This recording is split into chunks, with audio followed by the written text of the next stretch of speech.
guys, welcome to My Sew Bliss. Today I'm super excited to be partnering up with Baby Lock sewing machines and bringing you another sewing tutorial. Today I'm going to be showing you how to make a viral mesh top just like the ones you might have seen that look like this or this or this. Mine's going to be made out of this super soft, super yummy mesh fabric that I found in the last chance section at Joann's. I fell in love with it and it was so fun to work with it and turned out even better than I could have expected. So I cannot wait to teach you how to make one of these tops that are really trendy right now. And if you don't want to make it out of mesh fabric, that's totally fine. This shirt that I'm wearing right now is actually using the exact same pattern and I use the same machine. So I'm using the same techniques that I use in this video on this shirt that is just a stretchy knit fabric that's super soft, but it's just a knit fabric, not a mesh fabric like this one. So like I said, I'm partnering up with Baby Lock sewing machines and I'm going to be using the Baby Lock Accolade, which is this incredible serger right here. This serger can do so many things, has so many incredible features. I show you two of them in this video, serging and cover stitch. Cover stitch is still something that's new to me. I haven't worked a lot with it, but I have wanted to use a cover stitch machine for so long, and this machine is a game changer. It's amazing for working with knit fabric or stretchy fabrics. If you make a lot of clothing, if you make kids clothing, if you wear any type of t-shirt, look at it, see the stitching on like the hems of the sleeves or the hem on the bottom.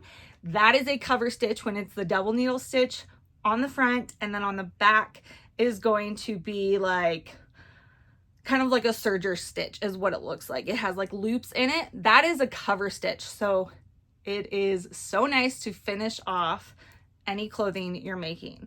There's lots of other things that this machine can do, but I'm just going to show you two of those today. I'll put links down below for the Accolade and for other projects that I have done with this. So make sure to check those out down below. So like I said, you're going to be needing some mesh fabric if you want to make this viral top. I got this at Joann's in the last chance section, but lots of like apparel fabric places are going to have mesh fabric, so you can find lots of different things, or like a stretchy lace that's also really trendy right now with this top. So check those out. I'll put some links down below for places and ideas of fabric to use as well. And then I'm using the Helen's Closet Dawson top. So good, such a good pattern. Helen's Closet does amazing job at writing patterns, having very clear instructions, and just making it super easy for anyone from a beginner to an advanced sewist. The patterns are just impeccably done. So I'm really excited to share this one with you guys. I'll put a link down below for that as well. You can also use other patterns if you want. This is just the one I'm using, and I'm going to show you the steps that I took to make this. So let's get started. The first step that the pattern suggests is ironing your hem for the bottom of the shirt and for the sleeves. Because I'm using this mesh fabric, I don't iron it. I don't even think it can be ironed. So I just kind of eyeballed it. I think it'll be fine later, but if you have fabric that can be ironed, it is nice to iron that first. Then you're going to match up the front and back pieces at the shoulder seams, and I'm going to serge along these shoulder seams. If you don't have a serger, you can definitely still do this project. You just need to use a stretch stitch or a zigzag stitch, so that way when your shirt stretches, the thread can stretch as well. I am doing view A, which is the crew neck. So my next step, I'm going to take the crew neck piece, which is long and skinny. If you're doing a different style of neck, it's very similar to this, just a different pattern piece. But I'm putting it right sides together, short ends, and I'm stitching those short edges together. And again, I'm going to use my serger on this. I pretty much use the serger exclusively on this entire project. But like I said earlier, you can definitely still use a regular sewing machine for this project as well. Once you have those short edges sewn together, I'm then going to flip it to the right side and put wrong sides together and fold it in half.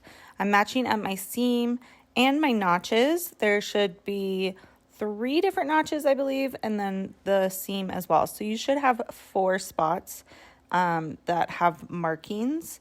And I am going to be using clips for this because I don't want to put more holes or snags in this mesh fabric. So I feel like the clips worked pretty well. They are a little bit heavier than, say, a pin, but I didn't have any complications with snags or runs in this mesh fabric, so I'm really happy with using the clips. So I'm just clipping this neck edge in place so then I can put it onto the shirt and clip that in place. You can also stitch a basting stitch, which is just a really long stitch that will be taken out later along this edge, so that way it doesn't roll and it stays in place easier. I found that once it was clipped, I didn't have an issue with it really rolling. I just had to make sure I kept everything lined up really nicely. So that was the biggest struggle, and mostly I just needed to slow down and take the time to do that. Once I have that neck edge pinned, I'm then going to take the neck edge of my shirt, and I'm finding the center back and the center front as well. I believe these are markings on the pattern. I just didn't have it clipped. I had forgotten to clip this one.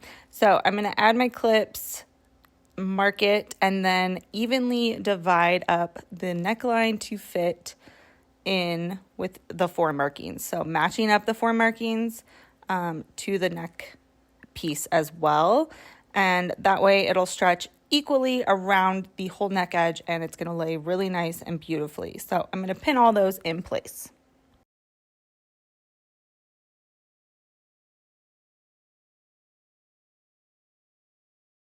After I've got that all clipped together, I'm going to take it over to the serger and ease onto the serger. Now here is where you want to go slow and steady. Make sure you're catching all 3 raw edges. So you have 2 edges of the band and then also the shirt edge.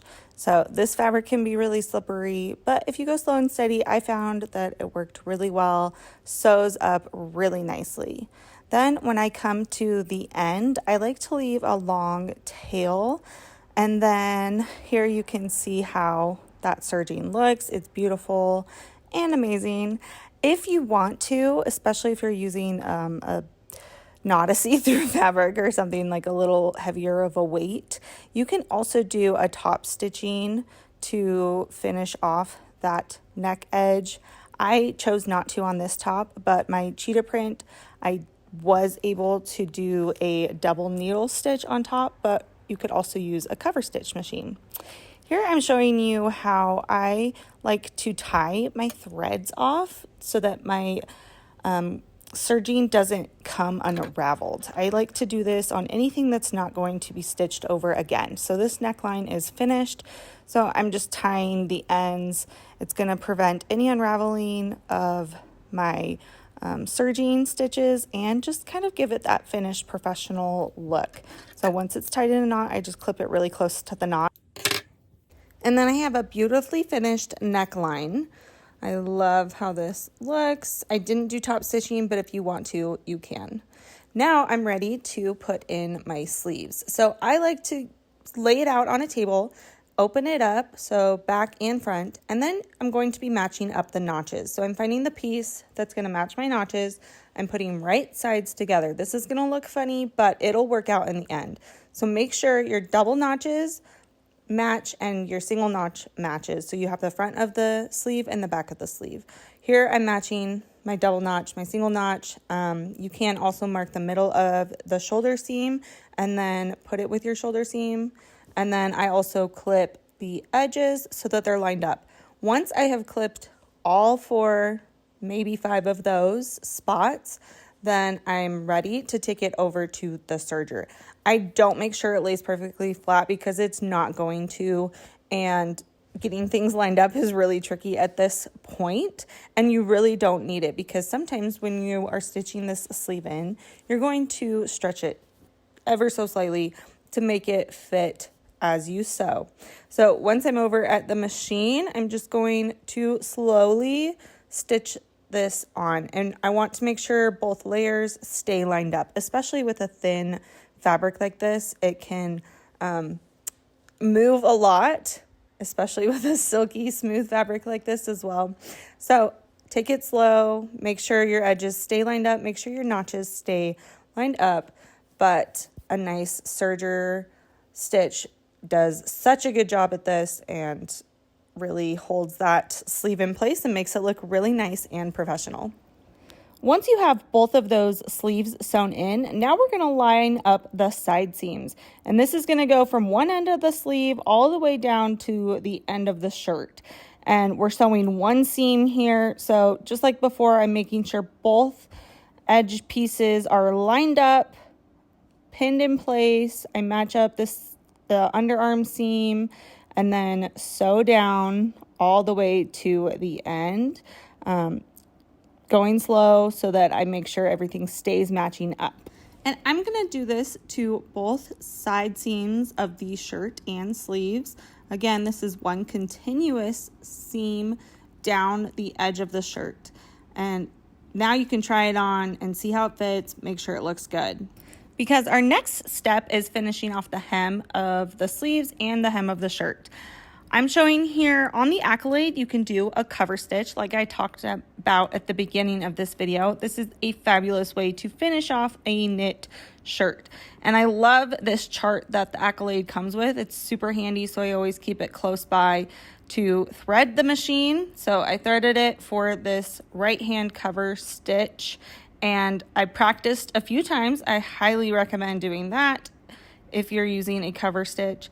If you don't have cover stitch machine, you could just leave it. If it's a knit fabric, it's stretchy, it's not going to unravel. If you want to finish it off, you could also use a double needle stitch or a zigzag stitch as well. So here I'm just folding it under. I'm kind of debating on how much I want to fold it under. I like a longer sleeve. So here I end up doing about 1/2 of an inch.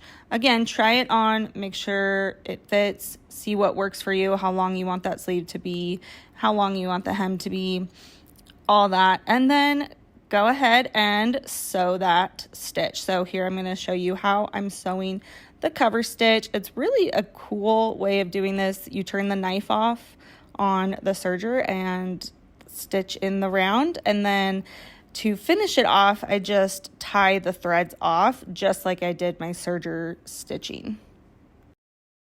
Okay guys, once you are done finishing off the hem, however you did that, if you used your cover stitch machine or just a regular stitch, whatever you did, you are all done with your top.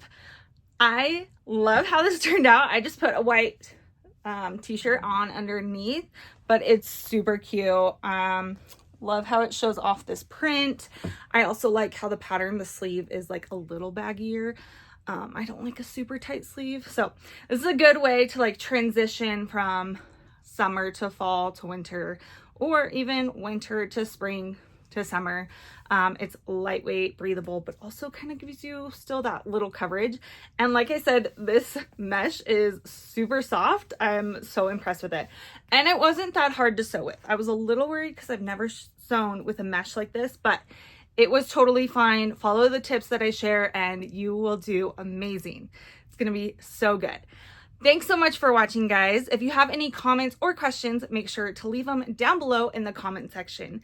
And make sure to check out my links below for the Baby Lock Accolade. I am so glad I get to work with this machine. It is incredible. Make sure to subscribe and I will see you guys next time. Bye.